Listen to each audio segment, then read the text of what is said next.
لا حول ولا قوة إلا بالله العلي العظيم.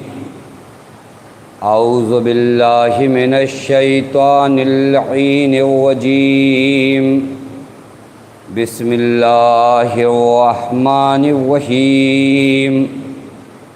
الحمد لله الذي علا في توحده ودنا في تفرده وجلا في شانه وعظما في أركانه وقهر جميع الخلق بقدوته وبرهانه. والصلاة والسلام على أشرف الأنبياء والمرسلين حبیب الہ العالمین مولا و مولا الثقلین جد الحسن والحسین مولانا ابی القاسم محمد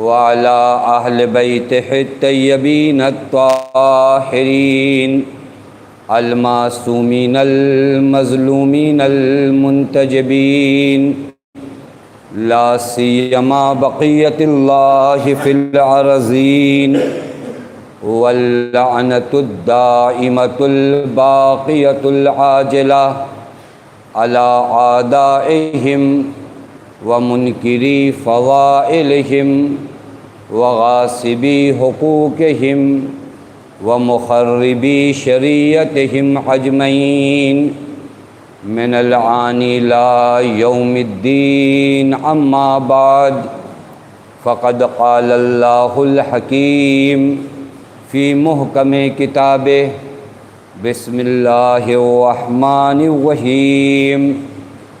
يا أيها الذين آمنوا من يرتد منكم عن دينه فسوف يأتي الله بقوم يحبهم ويحبونه أذلة على المؤمنين أعزة على الكافرين يجاهدون في سبيل الله ولا يخافون لومة لائم ذلك فضل الله یؤتیہ من یشاء واللہ واسع علیم. صلوات پڑھیں محمد.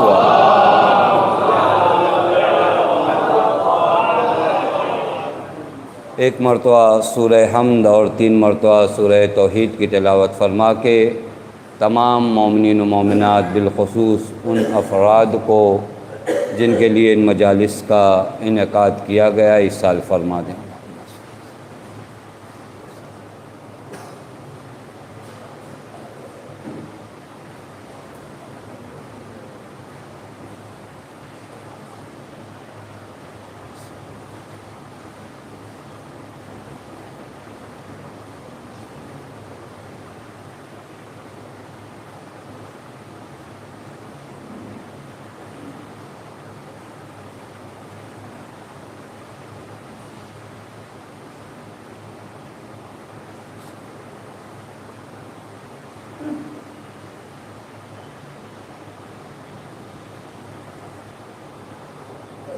ایک صلوات پڑھے محمد و آل محمد.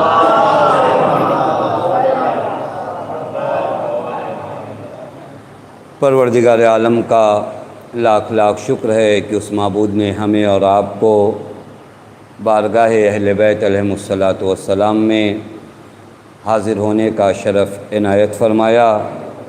ہماری زندگی کا یہ انمول لمحہ جسے زندگی کے دیگر لمحات سے کمپیر نہیں کیا جا سکتا کہ جہاں پر حضرت نے ہمارے لیے یہ انتظام کر رکھا ہے کہ ہم آئیں اور صحیح معنوں میں اپنے وقت کے امام سے وابستہ ہو سکیں اور تعلق ہمارا اپنے امام سے بڑھ جائے. میرے دوستو عزیزو، شب جمعہ ہے، شب زیارت ابا عبداللہ ہے. ہمارے مرحومین کے بھی یاد کرنے کی رات ہے، لہذا ان تمام چیزوں کو ملحوظ خاطر رکھتے ہوئے میں آپ کی خدمت میں عرض کروں کہ بعض مقامات کبھی کبھار اللہ تعالیٰ نے انسان کے لیے اتنے آسان کر دیے ہیں کہ انسان کو بندگی کا راستہ طے کرنا آسان ہے۔ میں ایک روایت دیکھ رہا تھا، چونکہ شب جمعہ ہے اس وجہ سے عرض کر دوں، امام جعفر صادق علیہ السلام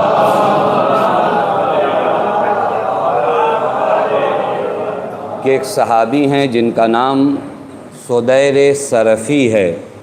سدیر امام صادق کی بارگاہ میں حاضر ہوتے ہیں، امام جناب سدیر سے کہتے ہیں، سدیر ہمارے جد امام حسین کی زیارت کو ہر روز جایا کرو، یعنی ہر روز ان کی زیارت کیا کرو۔ چونکہ شب جمعہ ہے، میں آپ کو آمادہ کر دوں کہ آج کی یہ شب نہایت بابرکت شب ہوتی ہے، جس میں انسان سرکار سید الشہداء سے وابستہ ہونے کے لیے بہت آسان راستہ ہوتا ہے۔ سدیر سرفی سے چھٹے امام نے فرمایا کہ ہر روز ہمارے جد کی زیارت کیا کرو۔ سدیر نے بہت تعجب سے امام صادق سے کہا، مولا میں مدینے میں رہتا ہوں، آپ کے جد امجد کا روضہ کربلا میں ہے، مدینے سے ہر روز کربلا جانا تو ہم جیسے عام آدمی کے لیے ممکن نہیں ہے، مگر یہ کہ کوئی طی العرض جانتا ہو تو وہ جائے، مجھ جیسا معمولی آدمی ہر روز مدینے سے کربلا کس طرح جائے؟ تو امام نے فرمایا نہیں، ہمارا مقصد یہ نہیں تھا، ہر روز زیارت کا معنی یہ ہوتا ہے کہ جب تم ہمارے جد کی زیارت کے خواہاں ہو تو ایک بلندی پہ چلے آؤ، اپنی زبان میں کہا جائے گھر کے چھت پہ چلے جاؤ، اور اگر وہ بھی ممکن نہ ہو تو ضروری نہیں ہے، لیکن اگر تم ایک بلندی پر آتے ہو، ایک اونچائی پر آتے ہو، اور وہاں آنے کے بعد ایک مرتبہ آسمان کی جانب دیکھو، ایک مرتبہ دائیں جانب دیکھو، ایک مرتبہ بائیں جانب دیکھو، اور اس جملے کو ریپیٹ کرو، السلام علیکہ یا ابا عبداللہ، السلام علیکہ ورحمۃ اللہ وبرکاتہ۔ یہ زیارت ہو گئی۔ ایک صلوات پڑھے محمد وآلہ۔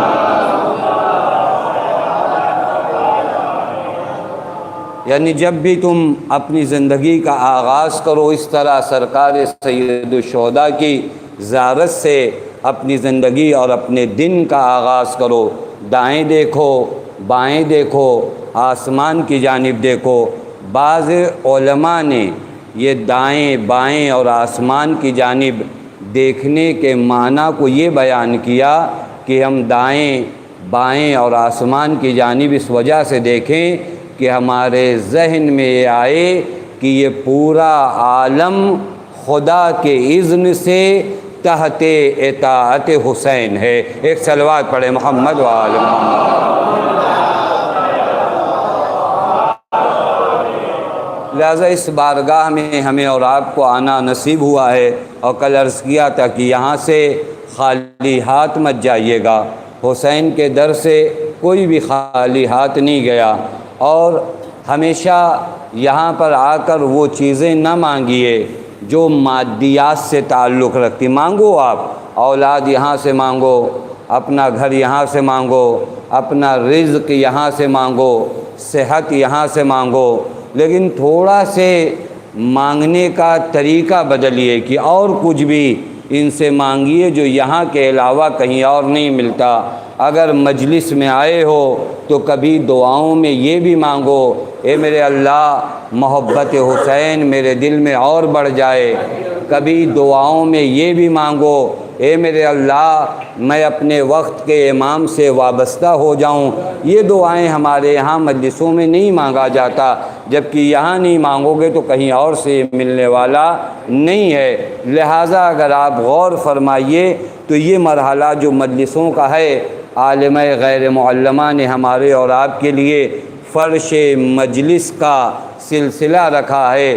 در حقیقت اس فرش مجلس سے سید عالم غیر معلمہ آپ کو امام زمان تک لے جانا چاہ رہی ہیں۔ اس ایک صلوات پڑھیں۔ اسی وجہ سے میں نے آپ کی خدمت میں کہا کہ عزاداری اور انتظار، یعنی یہ دو چیزوں کو آپ کبھی الگ نہ دیکھیے گا۔ ایک سچا عزادار ہی سچا منتظر ہے، ایک سچا منتظر ہی سچا عزادار ہے۔ عزاداری یعنی آپ کو تیار کرنا، آپ کو آمادہ کرنا، وقت کے امام کے ساتھ رہنے کا سلیقہ سکھانا۔ یہ الفاظ ہیں جو میں دھیرے دھیرے بیان کروں گا، لیکن آپ غور فرمائیے گا کہ عزاداری میں ہمیں آداب بتائے جاتے ہیں، ہمیں طریقے بتائے جاتے ہیں کہ تمہیں امام کے ساتھ کیسے رہنا ہے۔ کیونکہ بہت سے لوگ ہیں جو امام کے ساتھ آ تو جاتے ہیں لیکن امام کے ساتھ جینے کا سلیقہ انہیں نہیں پتہ ہوتا۔ آپ پوری تاریخ اٹھا کر دیکھ لو، جب مولا کائنات کی ظاہری خلافت آئی ہے، کتنا بڑا مجمع حضرت کے ہاتھوں پہ بیعت کرنے کے لیے آیا تھا۔ آپ پوری تاریخ اٹھا کر دیکھ لو کہ یہاں تک عالم تھا کہ مولا نے فرمایا مجھے ایسا لگ رہا تھا کہیں حسنین پامال نہ ہو جائیں، یعنی مجمع اس قدر حضرت کی بیعت کو آیا۔ لیکن کچھ دنوں بعد وہ مجمع جو سیلاب کی طرح آیا تھا وہ مجمع علی کے ساتھ نہیں رہا۔ معلوم ہوا آئے تو تھے لیکن آداب معیت امام کو جانتے نہیں تھے، واپس چلے گئے۔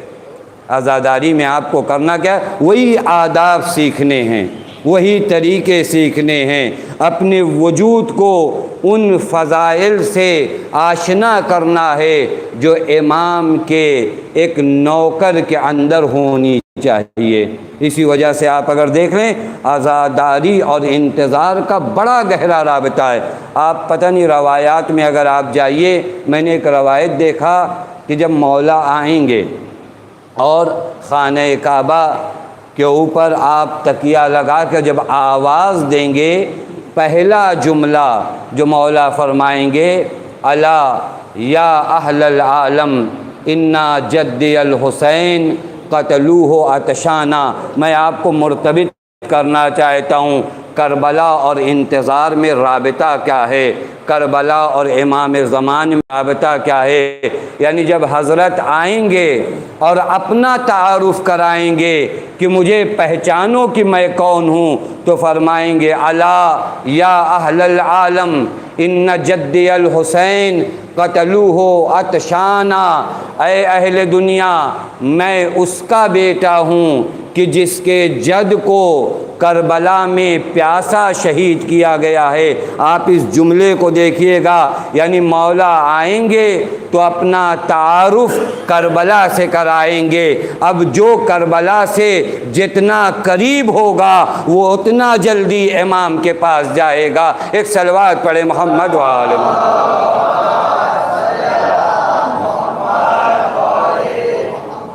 جو جتنا کربلا سے قریب ہوگا، اور یہ مجلسیں آپ کو کربلا سے قریب کریں گی، ان مجلسوں سے آپ روح کربلا سے رابطہ پیدا کریں گے۔ اور جب روح کربلا سے کوئی مرتبط ہو جاتا ہے اور کسی کا اٹیچمنٹ اگر روح کربلا سے ہو جاتا ہے تو سارا عالم ایک طرف ہو جائے، وہ کربلا کو چھوڑنے کو تیار نہیں ہوتا۔ اور انتظار کے لیے کربلا اسی لیے ضروری ہے۔ یہ کربلا جتنا تمہارے دل میں بسے گی وقت کے امام کے اشتیاق کے لیے، اتنا تمہارے وجود میں اضطراب آئے گا۔ یہ آج ہم جو کبھی کبھار آپ میں نہیں جانتا، میں آپ کو نہیں کہہ رہا ہوں، میں اپنے آپ کو کہہ رہا ہوں، جب دعائے ندبہ میں میں پڑھتا ہوں، یہ ایک حقیقت ہے۔ دیکھیے میں تکلف اور تعارف نہیں کرتا، بعض باتیں ہوتی ہیں جو آپ سے شیئر کرنا ہوتا ہے۔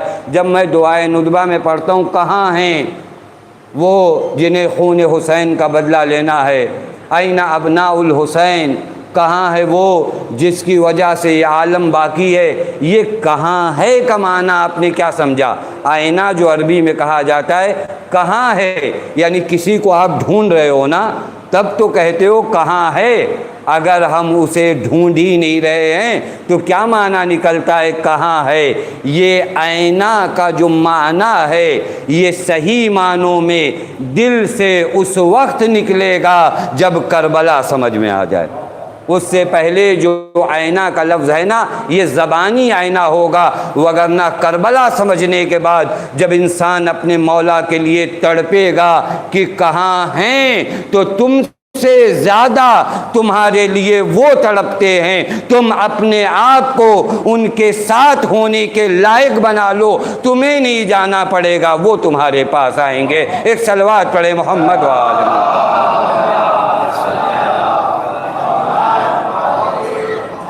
آپ دیکھ لیجئے پوری تاریخ علی ابن مہذیار 20 حج، کتنے حج؟ 20 حج انہوں نے اس وجہ سے کیا تاکہ مولا کی زیارت ہو جائے۔ کتنے حج کیے؟ 20 حج۔ اب ہم لوگوں سے تو کئی قدم آگے ہیں نا، کیا ہمارے اندر تو اتنا بھی اضطراب نہیں ہے، وہ بندے خدا کے اندر یہ اضطراب تھا۔ 20 حج اس وجہ سے کیے کہ مولا کی زیارت ہو جائے، اور جب 20 حج ہو گئے تب ان کو یہ لگا اب یاس نہیں آنا چاہیے، مایوسی نہیں آنا چاہیے، لیکن علی ابن مہذیار کو یہ لگا کہ اپنی مولا کی زیارت اب ممکن نہیں ہے۔ ارادہ یہ کیا کہ اب کے بعد وہ حج کو نہیں جائیں گے۔ اس سال خواب میں دیکھا کہ نہیں، اس سال پھر حج کراؤ۔ دوستوں کو یہ بتا چکے تھے کہ میں حج پہ نہیں جاؤں گا، اور جب کاروان جانے لگا تو یہ بھی آ گئے۔ لوگوں نے پوچھا آپ نے تو منع کیا تھا، کہا نہیں انہوں نے بتایا نہیں۔ تو وہ جو فرما رہے ہیں ہمارے جیسے چھوٹے موٹے مولوی ہوتے ہیں نا، اگر اتفاق سے آ جائیں، بارش ہو جائے تو بتاتے ہیں ہمارے معجزے میں سے معجزہ ہے، نہیں ضرورت نہیں ہے آپ کو یہ بتانے کی۔ علی ابن مہذیار نے لوگوں کو بتایا نہیں کہ میں نے خواب میں دیکھا ہے، مجھے حکم ہوا ہے کہ اس بار تمہیں آنا کا، بس میں چلوں گا۔ آئے مکے، آئے طواف خانہ کعبہ کر رہے تھے، ایک شخص سے ملاقات ہوئی، کہا علی ابن مہذیار تم ہی ہو؟ کہا ہاں علی ابن مہذیار ہم ہی ہیں۔ کہا کل تمہاری وہ دعوت ہے جس کا تم انتظار کر رہے تھے۔ بہرکیف پہنچے، میں پورا واقعہ بہت تفصیلی ہے، میں فقط آپ کو بتا رہا ہوں کہ ہم کتنا آمادہ ہیں، یہ ذرا غور کرنے کا مقام ہے۔ مولا کے حضور تک پہنچے، یہ فرماتے ہیں خیمے میں مولا تشریف فرما تھے۔ مولا کا نور جمال جلال دیکھ کر میں مبہوت رہ گیا۔ میں نے آقا کو سلام کیا، سلام کرنے کے بعد مولا نے فرمایا علی ابن مہذیار اتنا دیر کیوں کر دیا تم نے؟ توجہ فرمائیے گا، 20 مرتبہ حج پر گئے تھے مولا کی زیارت کو، لیکن شکایت مولا نے کیا کہ علی ابن مہذیار اتنا دیر کیوں کر دیا؟ کہ مولا کسی نے آپ تک رہنمائی نہیں کی۔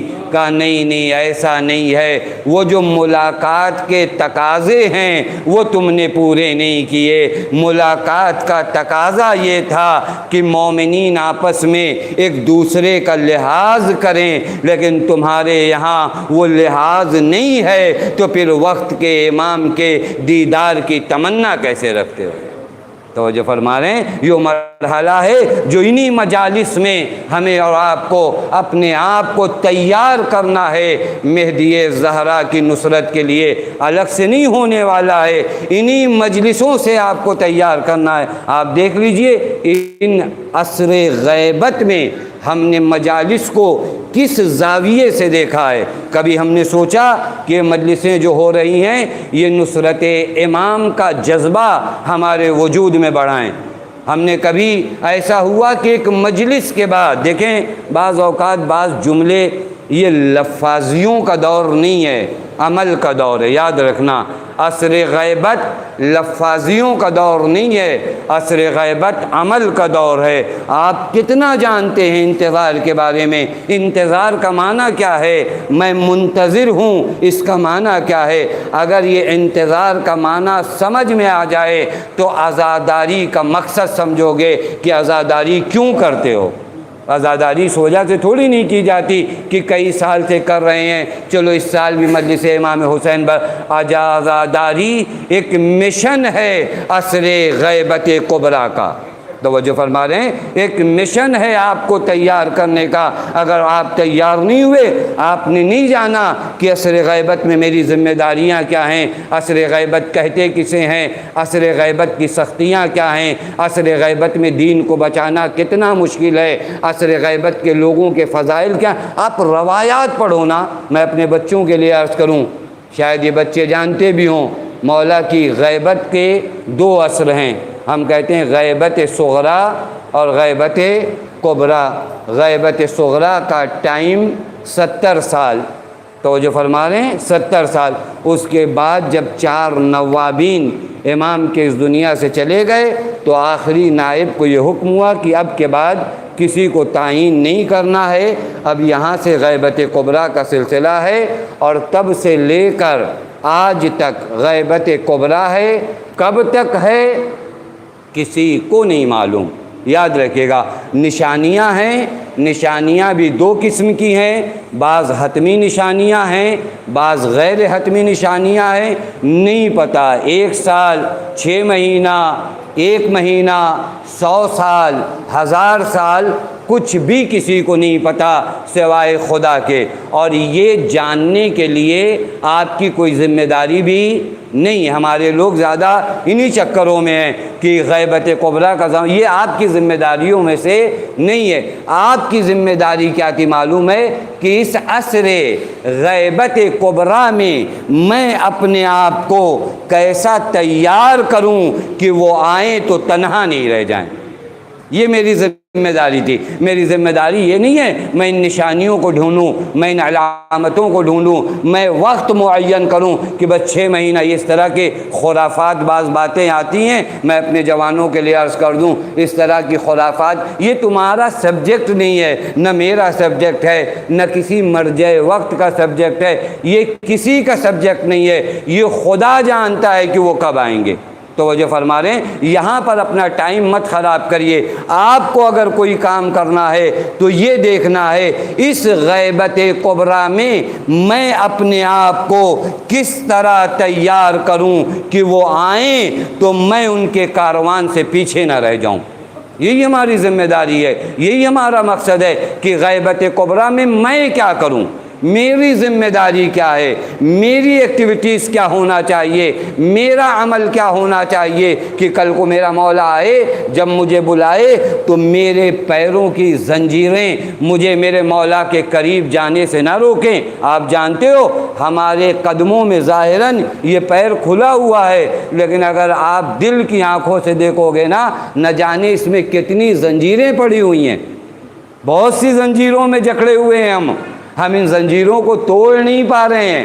میرے پیروں میں انا کی زنجیر ہے، میرے پیروں میں تکبر کی زنجیر ہے، میرے پیروں میں تعصب کی زنجیر ہے، میرے پیروں میں مال دنیا کی زنجیر ہے، نہ جانے کتنی زنجیروں میں جکڑا ہوا ہوں۔ اب اگر وہ بلائیں گے تو جو زنجیروں میں جکڑا ہوگا وہ کیسے جائے گا؟ ہر مجلس میں آؤ انہی زنجیروں کو توڑنے کے لیے کہ ایک ایک زنجیریں عزاداری سید الشہداء کے نام پر توڑوں گا تاکہ کل آئیں تو میرے قدموں میں زنجیریں نہ ہوں، میں ان کے ساتھ چلا جاؤں۔ ایک صلوات پڑھے محمد وآلہ۔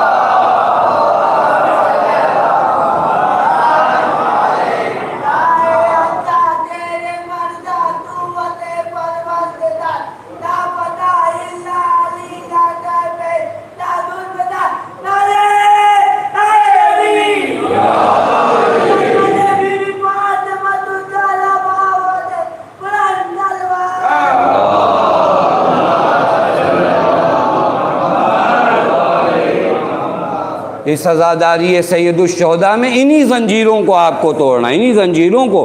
جن کے پیروں میں زنجیریں تھیں وہ مولا کے ساتھ نہیں آ پائے۔ آپ دیکھ لو تاریخ اٹھا کر، عبید اللہ ابن حر جوفی کو امام نے بلایا تھا یا نہیں بلایا تھا؟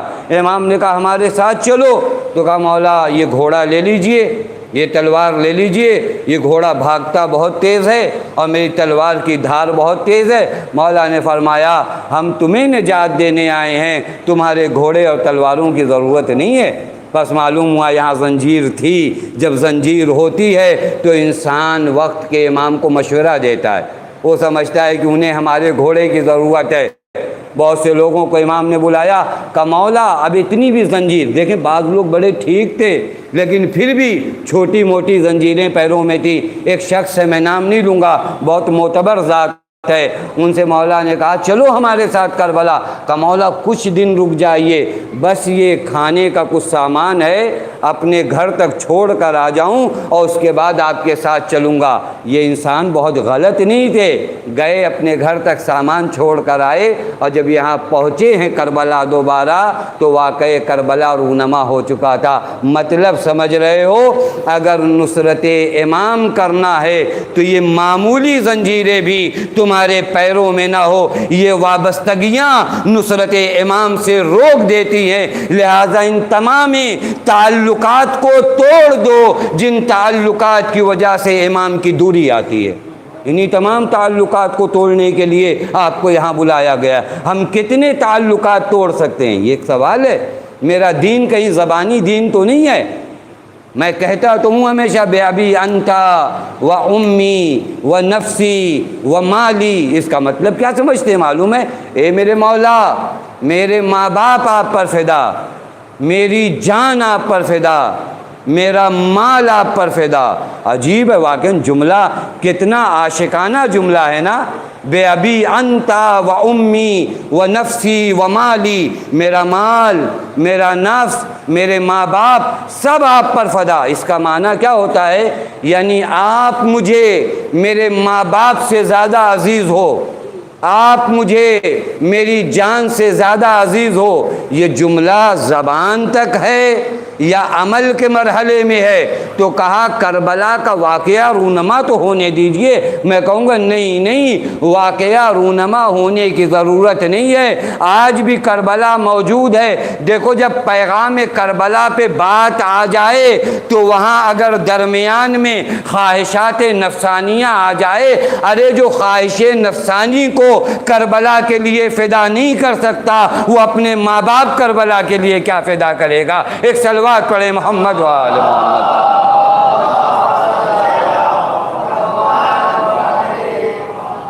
یہی تیاریاں جتنی زیادہ ہوتی جائیں انتظار کا معنی اتنا صدق کرے گا۔ میں ایک معنی عرض کروں آپ کی خدمت میں تاکہ معلوم ہو جائے، انتظار کے لیے ٹائم نہیں ہے کہ آپ انتظار کرو وہ آ جائیں گے، آنے کے بعد ہم کرتا پیجامہ اور تسبیح اور نماز لے کر پھر پہنچ جائیں گے۔ نہیں، انتظار کا یہ ہرگز معنی نہیں ہے۔ انتظار کا معنی کبھی سمجھتے ہیں؟ میں ایک مطلب عرض کروں آپ کی خدمت میں، تھوڑا سے سخت ہے لیکن شاید مثال دے دوں گا تو بات واضح ہو جائے گی۔ عربی میں ایک جملہ کہا جاتا ہے متجافی یا تجافی۔ متجافی کسے کہتے ہیں معلوم ہے؟ اگر آپ دیکھیں کسی کو، نماز جماعت کی مثال دے دوں تاکہ یہ مسئلہ شرعی بھی حل ہو جائے۔ نماز جماعت اگر ہو رہی ہو، امام رکعت دوم میں ہے، آپ تھوڑا لیٹ پہنچے تو آپ کی کون سی رکعت ہوگی؟ آپ کی پہلی رکعت ہوگی۔ امام جماعت رکعت دوم میں ہے، اب رکوع سے پہلے اور رکوع کے اندر آپ امام جماعت کو اگر درک کر لیتے ہیں تو آپ کی ایک رکعت شمار ہو جائے گی۔ آپ رکوع میں یا رکوع سے پہلے امام جماعت کے ساتھ کھڑے ہو گئے، امام جماعت کی کون سی رکعت ہے؟ رکعت دوم۔ آپ کی کون سی رکعت ہے؟ رکعت اول۔ اب جب امام جماعت تشہد پڑھے گا، چونکہ اس کا تو فریضہ ہے، اس کی رکعت دوم ہے، آپ کو کیا بتایا گیا ہے؟ کس کنڈیشن میں بیٹھو؟ آپ سے کہا گیا ہے کہ یہ آپ کے قدم زمین پہ نہ ہوں، یعنی آپ اپنے آپ کو زمین سے تھوڑا اونچا کر کے بیٹھیے۔ کیوں ایسا کہا گیا؟ اسی کنڈیشن کو عربی میں تجافی کہتے ہیں۔ کیا کہتے ہیں؟ متجافی یا تجافی، یعنی اس کنڈیشن میں آپ بیٹھو۔ کیوں؟ اگر میں اپنے پیروں کو زمین پر لگا کر بیٹھوں تو کیا حرج ہو جائے گا؟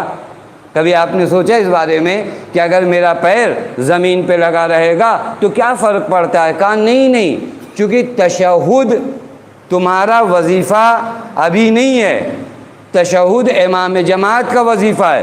تم اتنا آمادہ ہو کر بیٹھو کہ یہاں امام کہے بحول اللہ یا فوراً بلا انتظار تم کھڑے ہو جاؤ۔ یہ مثال اگر بات واضح ہو گئی ہو تو میں انتظار کا معنی پیش ہوں، منتظر کو متجافی ہونا چاہیے، یعنی کیا؟ جس طرح رکعت دوم میں امام تشہد پڑھنے کے بعد بحول اللہ کہتا ہے تو یہ انسان نمازی بلا انتظار کے کھڑا ہو جاتا ہے، کوئی وابستگی نہیں رہ جاتی۔ اسی طریقے سے جب امام وقت آئے اور آواز دے الا یا اہل العالم تو اس طرح تیار رہو کہ کوئی تعلقات نہ رہے، فوراً اپنی جگہ سے کھڑے ہو جاؤ۔ ایک صلوات پڑھے محمد وآلہ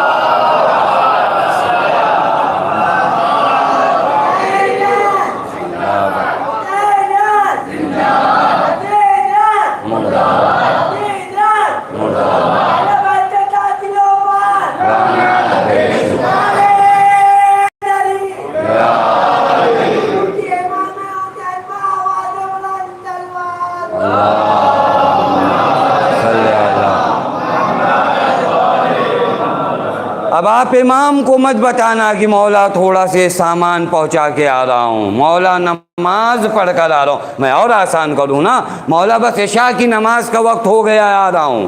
ہاں ہمارے یہاں کچھ خشک مقدس لوگ ہیں نا، امام کو دین بتاتے ہیں، مولا نافلہ بچی ہے بس نافلہ پڑھ لوں آتا ہوں۔ یہیں پر آپ کے دین کی حقیقت معلوم ہو جائے گی۔ میں کیسے آپ کو لا رہا ہوں معلوم ہے؟ عزاداری اور انتظار کا مطلب سمجھیے گا۔ جب حضرت مکے سے نکلے ہیں نا تو مکے میں لوگ رقص نہیں کر رہے تھے، گانا نہیں گا رہے تھے، شراب نہیں پی رہے تھے، کر کیا رہے تھے؟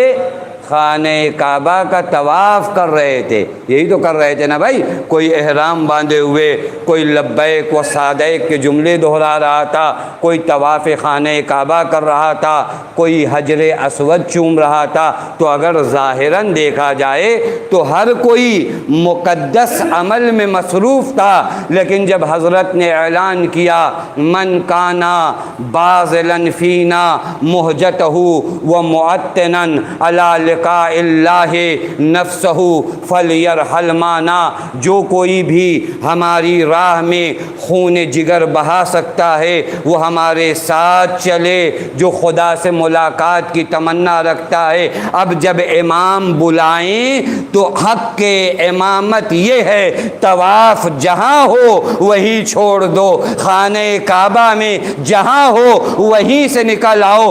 اگر تم نے طواف توڑ کر حسین کی نصرت کی تو امامت کو سمجھا، لیکن اگر بتایا کہ مولا طواف ہو جائے تو آئیں گے تو اس کا مطلب امامت کو نہیں سمجھا۔ ایک صلوات پڑھے محمد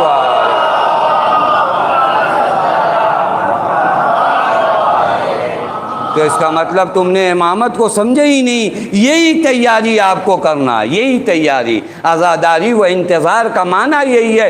اتنا تیار ہو جاؤ، تم دین اپنے حساب سے مت بناؤ، جو وہ کہیں وہ دین ہے۔ توجہ فرما رہے ہیں؟ یعنی جو مجھے اچھا لگے، مجھے اچھا لگ رہا ہے کہ آج 2 رکعت زیادہ نماز پڑھنا ہے، یہ دین نہیں رہ گیا۔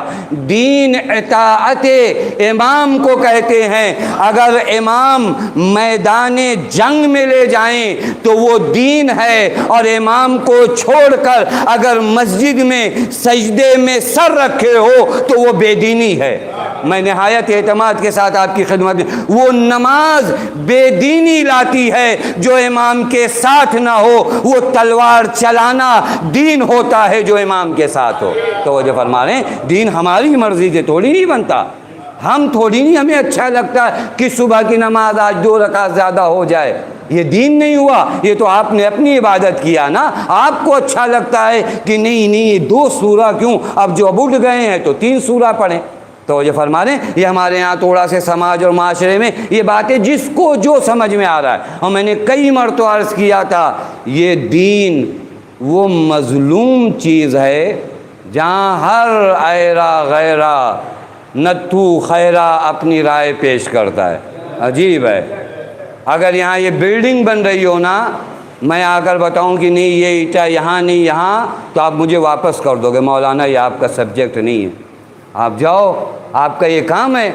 آپ ایک الیکٹریشین کو بتاؤ گے کہ یہ وائر ایسے نہیں ایسے، آپ کہو گے نہیں یہ آپ کا کام نہیں ہے، یہ آپ مت بتاؤ، یہ آپ کی جگہ نہیں ہے۔ آپ کہو گے نہیں یہ پنکھا ایسے چلاؤ، تو کہیں گے نہیں نہیں آپ کا سبجیکٹ ہے، یہ روک دیا جاتا ہے۔ لیکن دین کے مسئلے میں جسے دیکھیے عجیب ہے، اور قوم ہماری عجیب ہے، توجہ فرمائیے گا، قوم عجیب ہے۔ وہ ایک بلڈنگ کی عمارت کو غیر انجینئر سے ایکسیپٹ نہیں کرتی، لیکن دین کو ہر شیروانی پہننے والے سے قبول کرتی ہے۔ عجیب مرحلہ ہے، عجیب مرحلہ واقعی، یہ جگہ ہے سوچنے کی۔ میں نے ایک مرتبہ سوہانہ میں بھی عرض کیا تھا کہ پہلا کام آپ جو کرتے ہو نا، وہ یہ کرتے ہو کہ خود ڈاکٹر بناتے ہو ایک سیلس مین کو۔ ایک سیلس مین کو پہلے ہم لوگ ڈاکٹر بناتے ہیں۔ دوا بیچنے والا آدمی نا دوا لے جاتا ہے بیگ میں، تو اس کو دو چار لوگ تھوڑا سے سوچتے ہیں کہ فری کی دوا مل جائے تو ڈاکٹر صاحب کہتے ہیں، تو اس کو بھی لگتا ہے ٹھیک ہے یار دوا بیچ رہے ہیں، ابھی لوگ ڈاکٹر صاحب کہہ رہے ہیں، تو دوسرے دن وہ کوٹ پہن کر آتا ہے۔ توجہ فرما رہے ہیں؟ آپ نے اس کو یہ حوصلہ دیا، آپ بتاتے کہ نہیں تم ڈاکٹر نہیں ہو، تم دوا بیچتے ہو، دوا تمہارا بیچنا، دوا بیچنا اور ہوتا ہے، ڈاکٹر اور ہوتا ہے۔ یہ دوا بیچ رہا تھا، اس کو آپ نے ڈاکٹر کہا۔ خوب آپ نے جب ڈاکٹر کہا تو اس کو دھیرے دھیرے احساس ہونے لگا کہ نہیں کچھ بات تو ہوگی، کیونکہ جب انسان کی تعریف ہونا، آپ مجھے کہیے کہ نہیں آپ بہت زیادہ علم ہے، تو میں خود جانتا ہوں کہ میرے پاس کتنا علم ہے، لیکن چونکہ آپ کہہ رہے ہو، اگر آپ کہتے آپ برے ہو تو وہاں پہ میں آپ کی بات ایکسیپٹ نہیں کرتا، لیکن یہاں مجھے لگتا ہے کہ ہاں کہیں ایسا نہ ہو کہ میرے پاس بہت علم ہو، مجھے ہی نہیں پتا، یہ پبلک اچھا سمجھ رہی ہے۔ توجہ فرما رہے ہیں؟ اب اس سیلس مین کو آپ نے کیا کیا؟ ڈاکٹر کہنا شروع کیا۔ 2-4 مہینے بعد اس کو لگا کہ نہیں ٹھیک ہے، اچھا ہے، لوگ ڈاکٹر کہہ رہے ہیں۔ پھر ہوتے ہوتے ہوتے ہوتے آپ نے اس سے دوا لینا شروع کیا۔ پھر دوا لینا شروع کرنے کے بعد آپ اور سخت بیماریوں میں اس کے پاس جانے لگے، اور پھر اتفاق سے کوئی میجر آپریشن تھا وہ بھی آپ نے اس سے کرایا۔ اب یہ ہے سیلس مین، ڈاکٹر بھی بنایا آپ نے، آپریشن بھی کرایا آپ نے۔ خراب جب وہ آپ کا آپریشن کرتا ہے تو کیس آپ کہاں کرتے ہو؟ میڈیکل کالج پہ۔ توجہ فرما رہے ہیں؟ کیس کہاں کرتے ہو؟ میڈیکل کالج پہ، کہ کیسا ڈاکٹر آپ نے دیا ہے؟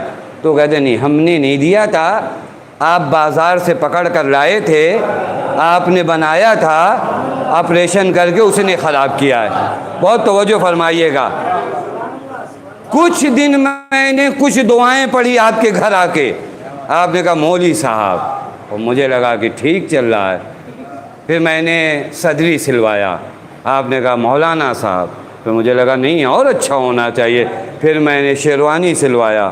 پھر یہ سب چیزیں کہیں ایسا تو نہیں ہے پابندی لگی ہوئی کہ نہیں نہیں یہ کتاب پڑھو گے تبھی آپ کو کب آ جائیں گے، نہیں سلوا لو، ایران جاؤ خرید کے منگوا لو۔ خوب میں امامہ پہن کے آیا، آپ نے کہا مولانا صاحب، پھر آپ نے مجھے میرے حوالے منبر کیا۔ اب یہاں ایک میجر آپریشن جو میں نے خراب کیا تو آپ نے مدرسے پہ کیس کیا۔ تو جس طرح اس سیلس مین کو ڈاکٹر آپ نے بنایا تھا تو مجرم آپ ہو، اسی طرح دین کا طبیب آپ نے بتایا ہے، اگر دین خراب کرے تو مجرم آپ ہو۔ ایک صلوات پڑھے محمد وآلہ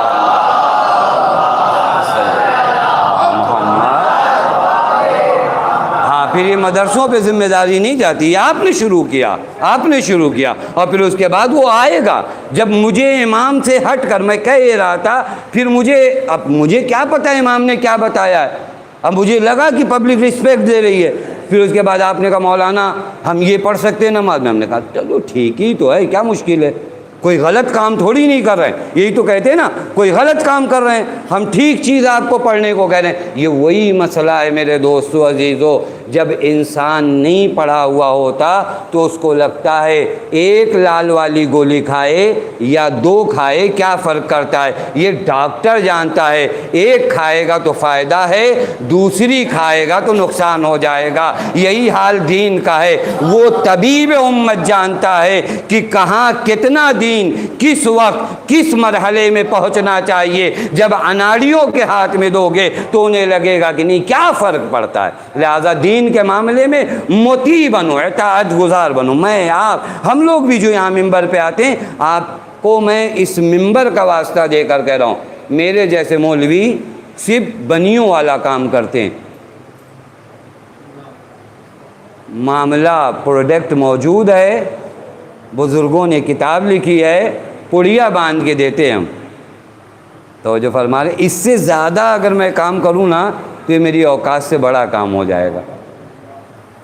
وہ میرا سبجیکٹ نہیں ہے کہ میں آپ کو آ کر دلیل بتاؤں کہ نماز میں یہ کیوں ہے یہ کیوں نہیں ہے. یہ مرجع وقت کا سبجیکٹ ہے. توجہ فرما رہے ہیں. پس مولوی کو بھی معلوم ہونا چاہیے کہ اس کا سبجیکٹ کہاں تک ہے. آپ مجھ سے پوچھو مرجع وقت کا فتویٰ کیا ہے، یہاں تک میری اوقات ہے. آپ پوچھو کہ اس فتوے کی دلیل کیا ہے، یہ میری اوقات نہیں ہے. سیدھی سادی بات، جہاں تک جس کا کام ہونا وہیں تک اس کو وہ کام کرنا چاہیے. میرا کام مرجع وقت کا فتویٰ بتانا ہے، فتویٰ دینا نہیں ہے. آپ بھی مجھ سے فتویٰ لینے کا ڈیمانڈ مت کرنا، فتویٰ جاننے کا ڈیمانڈ کرنا. ایک صلوات پڑھے محمد و آل محمد.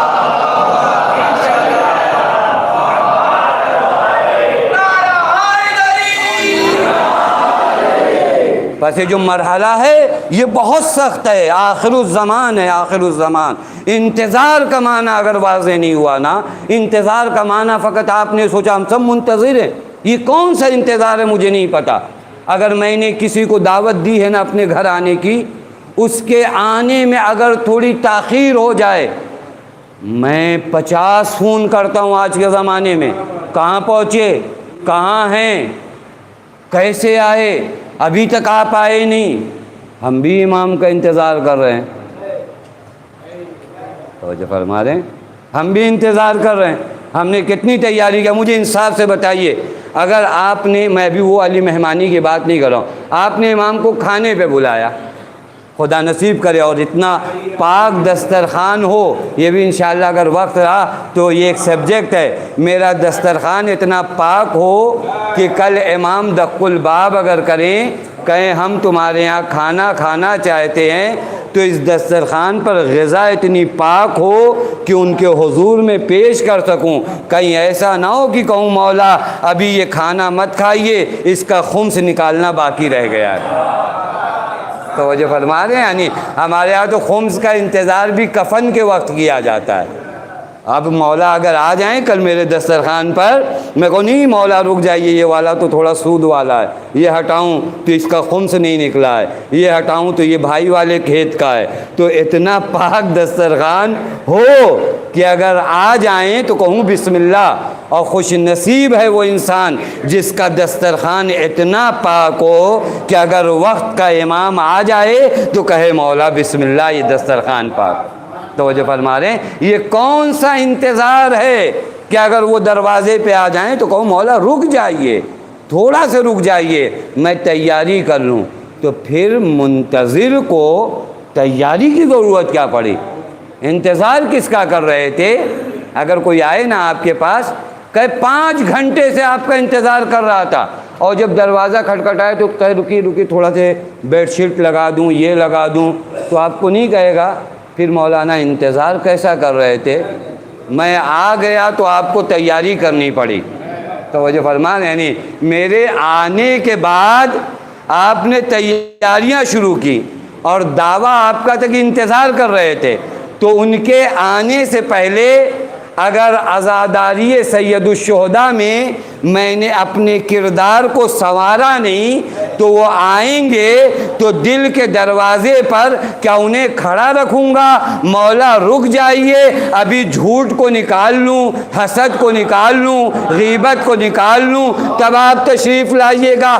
تب تو پھر انتظار کا معنی کہاں گیا؟ تو پھر انتظار کیسا ہو رہا تھا؟ معلوم ہوا میں نے انتظار نہیں کیا. اور یاد رکھنا یہی ڈر ہے، یہ ڈر ہے، یہ سرکار سید الشہداء کا ڈر ہے جہاں پر آپ اپنے آپ کو تیار کر سکتے ہو. مرحوم دولابی بہت بڑے عارف ہیں، بہت بڑے عارف ہیں. وہ فرماتے ہیں مجلس حسین کا ایک امتیاز کیا ہے معلوم ہے؟ وہ فرماتے ہیں مجلس حسین گناہوں کو تو پاک کرتی ہی ہے، گناہوں کے آثار کو بھی پاک کرتی ہے. شاید جو 2 مرحلے ابھی میں واضح نہیں کر پا رہا ہوں. گناہوں کو پاک کرنا اور ہے، گناہوں کے آثار کو بھی ختم کرنا، یہ دو مرحلہ ہے۔ مثال دے دوں تاکہ بات واضح ہو جائے۔ آپ کے کپڑے پہ اگر خون لگ جائے تو آپ خون دھو لیتے ہیں، خون صاف ہو گیا، لیکن دھبا رہ جاتا ہے نا، یہ خون نہیں ہے، خون کے آثار ہیں۔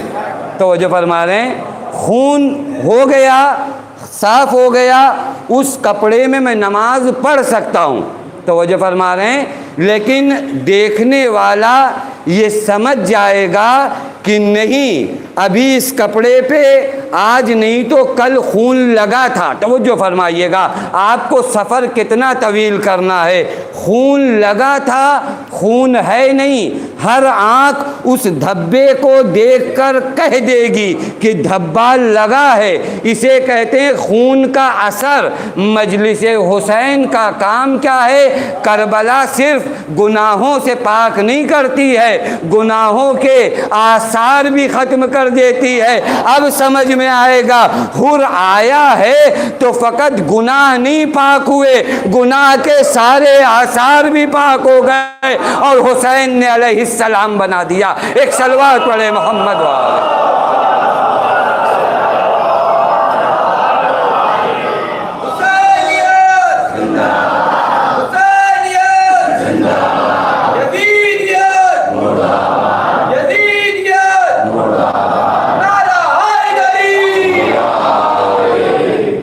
بس یہ مجلسیں ہیں، یہ کربلا ہے جو آپ کے وجود سے گناہوں کے آثار کو ختم کرے گی۔ آثار ختم ہونا بڑا سخت ہے، کبھی کبھار ہمارے بچوں کو سمجھ میں نہیں آتا۔ آپ نے ایک نامحرم کی جانب نگاہ کیا نا، یہ اس کا اثر ہے، آپ کو نہیں دکھ رہا ہے، آپ کو نہیں دکھ رہا ہے، یہ نگاہ نہیں ہے، روایت میں ہے، یہ تیر شیطان ہے۔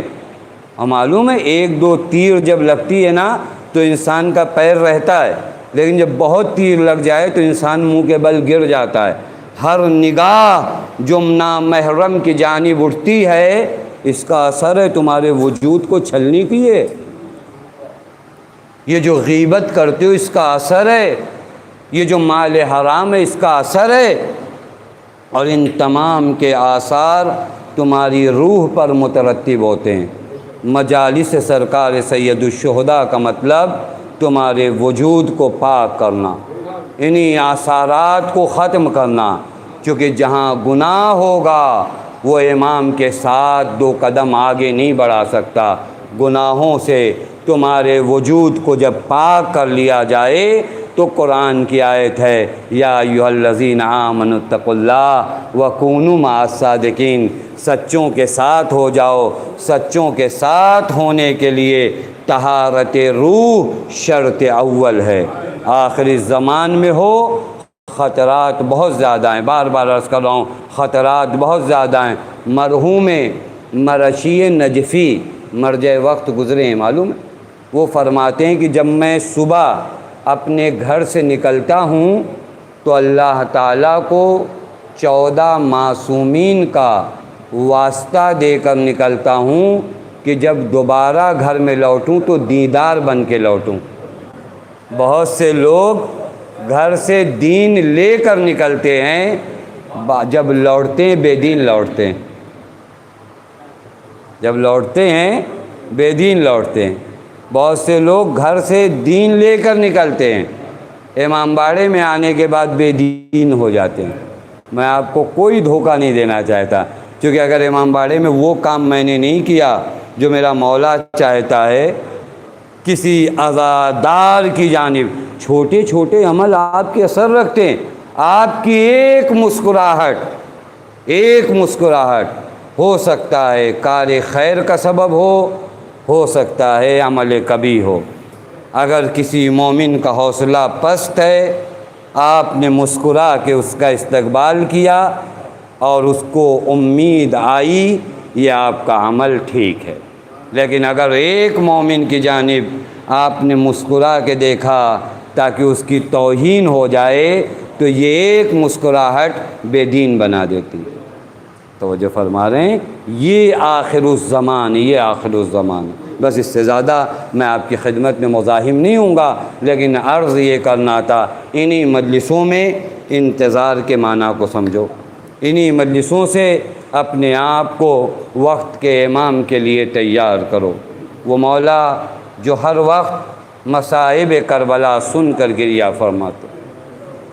اب سب جانتے ہیں ہم کہاں رو پاتے ہیں، ہم کہاں رو پاتے ہیں۔ روتا تو حسین کا وارث ہے شب و روز۔ شب جمعہ ہے نا، اپنے آقا کو یاد کرو، اپنے مولا کو یاد کرو۔ مولا فرماتے ہیں میرے جد میں صبح و مساء پر گریہ کروں،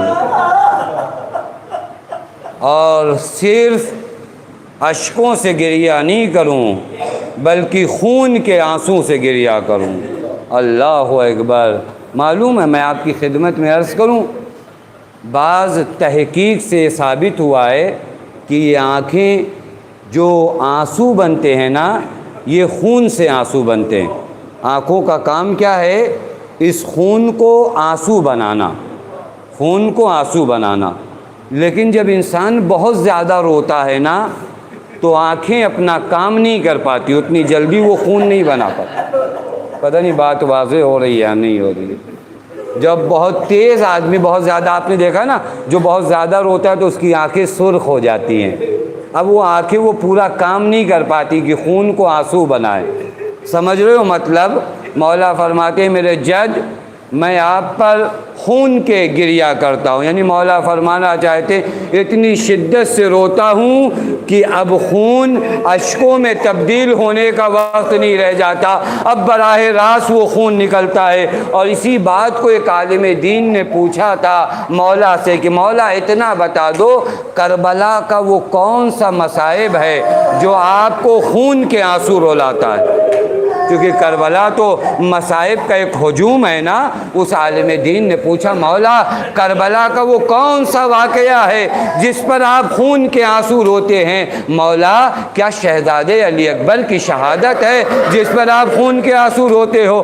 آپ سب جانتے ہو شہزادے علی اکبر کی شہادت معمولی نہیں ہے۔ 18 سال کا بیٹا بوڑھے باپ کے سامنے ایڑیاں رگڑ رہا تھا، یہ معمولی غم نہیں تھا۔ لیکن مولا نے فرمایا نہیں یہ وہ مصائب نہیں ہے جس پر میں خون کا گریہ کرتا ہوں۔ تو کہا میرے مولا کیا وہ عباس کی شہادت کا منظر ہے جہاں حسین دونوں ہاتھوں کو اٹھا کر چومتے تھے اور کہتے تھے الان انکسر ظہری یا اخی، ارے اب حسین کی کمر ٹوٹ گئی، اجرکم اللہ۔ مولا نے فرمایا نہیں یہ بھی وہ مصائب نہیں ہے۔ ایک مرتبہ انہوں نے پوچھا مولا تو کیا وہ قاسم کی لاش کے پامال ہونے کا منظر تھا جہاں آپ خون کے آنسو روتے ہیں؟ امام نے فرمایا نہیں وہ بھی وہ منظر نہیں ہے۔ اب یہ تڑپ گئے مولا تو کیا وہ شہادت حسین کا منظر تھا جہاں ظالم کند خنجر سے حسین کے سر و گردن میں جدائیگی کر رہا تھا؟ کہا نہیں یہ بھی وہ منظر نہیں ہے۔ اے میرے آقا ارے تو وہ منظر ہے کیا؟ ایک مرتبہ ارے وقت کا امام تڑپ گیا، ارے کربلا کا وہ منظر، میری پھوپھی زینب کا بازار کوفہ بازار شام میں سر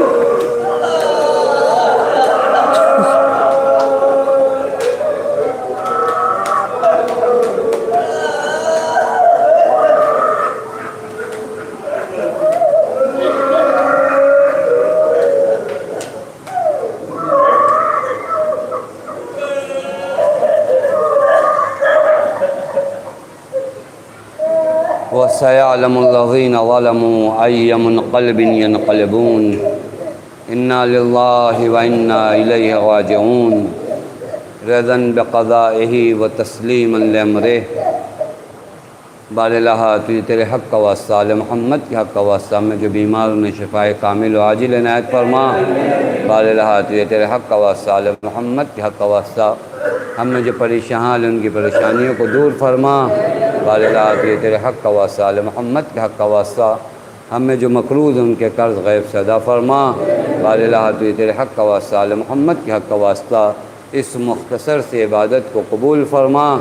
بار الہ تو یہ تیرے حق کا واسطہ، آل محمد کے حق کا واسطہ ہمارے مرحومین کی مغفرت فرما۔ بار الہ تو یہ تیرے حق کا واسطہ، آل محمد کے حق کا واسطہ معبود ہماری قوم کے بچوں کو، جوانوں کو، نوجوانوں کو ترقی عنایت فرما۔ بار الہ تو یہ تیرے حق کا واسطہ، آل محمد کے حق کا واسطہ ہمارے بزرگوں کو، بیماروں کو شفائے کاملہ و عاجلہ عنایت فرما۔ بار الہ تو یہ تیرے حق کا واسطہ، آل محمد کے حق کا واسطہ ہم میں جو بے اولاد ہیں انہیں اولاد صالح عنایت فرما۔ بار الہ تو یہ تیرے حق کا واسطہ، آل محمد کے حق کا واسطہ ہم میں جو حج و زیارات کے مشتاق ہیں انہیں حج و زیارات سے مشرف فرما۔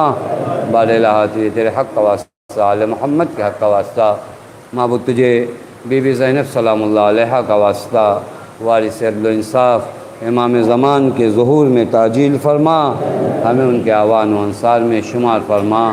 ربنا تقبل منا انک انت السمیع العلیم۔